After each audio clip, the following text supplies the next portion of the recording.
Now, if you want to add a blog to your website, all you have to do is click on the three dots, click on blog, and then click on Start a Blog. Now, this will add a new page to your website called Blog, and it already has a few sample posts in it.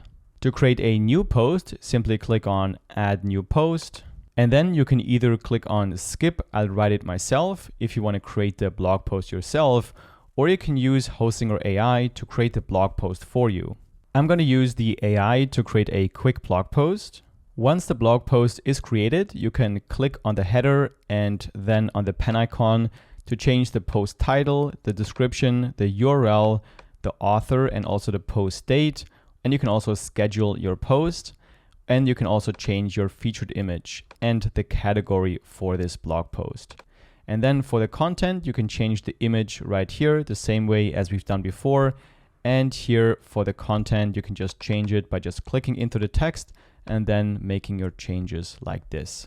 Once your blog post is ready to be published, all you have to do is click on the status right here to change it from draft to public. Once that's done, you can go back to the blog page, and now your new blog post will be shown in your blog page.